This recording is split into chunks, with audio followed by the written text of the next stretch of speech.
Bonjour. Il y a un proverbe qui parle du calme avant la tempête. J'aimerais parler du silence avant la victoire. Alors que le peuple d'Israël était face à la ville de Jéricho, que Dieu leur donnait, il nous est dit que Dieu leur a demandé de faire le tour de la ville pendant une semaine. Chaque jour, ils devaient faire le tour de cette ville qui était protégée par de hautes, de grosses et d'épaisses murailles. Mais il leur a demandé une chose en particulier. Alors qu'ils faisaient le tour de cette ville, jour après jour, ils devaient garder le silence. Aucun mot ne devait sortir de leur bouche.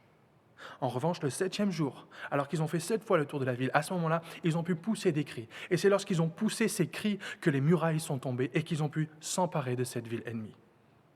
Il y a un autre exemple, lorsque Shadrach, Meshach et Abednego, 3 jeunes gens qui aimaient Dieu plus que tout, ont préféré obéir à Dieu plutôt qu'à l'ordre du roi.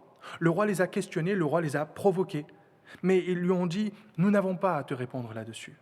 Alors qu'ils savaient pertinemment qu'ils risquaient leur vie, ils ont préféré obéir à Dieu plutôt qu'à un roi, et ils ont gardé le silence. Et Dieu les a rencontrés au sein de la fournaise où ils ont été jetés.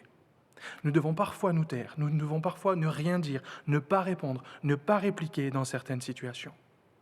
Les Hébreux, à un moment de leur vie, se sont retrouvés entre les Égyptiens, leurs ennemis, et la mer Rouge. Et Dieu leur a dit au travers de Moïse, restez silencieux, ne dites rien, mais regardez Dieu agir et vaincre pour vous. Psaume 37, verset 7 nous dit « Garde le silence devant l'Éternel et espère en lui ». Il y a des moments de nos vies où nous sommes appelés à ne pas parler, à ne rien dire, à ce qu'aucun mot ne sorte de notre bouche, mais que notre cœur s'attache fortement et fermement à Dieu.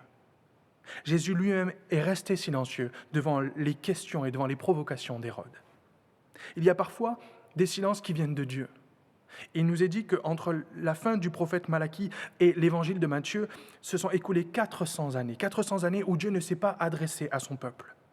Lorsque Jésus était sur la croix et qu'il a invoqué son Père, qu'il lui a même dit « Mon Dieu, pourquoi m'as-tu abandonné ?» Il nous est dit que Dieu ne lui a pas répondu. Mais dans Ésaïe 30, verset 15, il est écrit « Car ainsi a parlé le Seigneur, l'Éternel, le Saint d'Israël. C'est dans la tranquillité et le repos que sera votre salut. C'est dans le calme et la confiance que sera votre force. » Son silence n'est pas son absence. Ce n'est pas parce que Dieu ne parle pas qu'il n'est pas là. Ce n'est pas parce que Dieu ne te répond pas qu'il n'agit pas. Mais en attendant qu'il te réponde, en attendant qu'il agisse dans ta vie, garde le silence et fais-lui confiance. Lamentation 3, verset 26 nous dit « Il est bon d'attendre en silence le secours de l'Éternel. » Garde le silence avant la victoire. Que Dieu vous bénisse.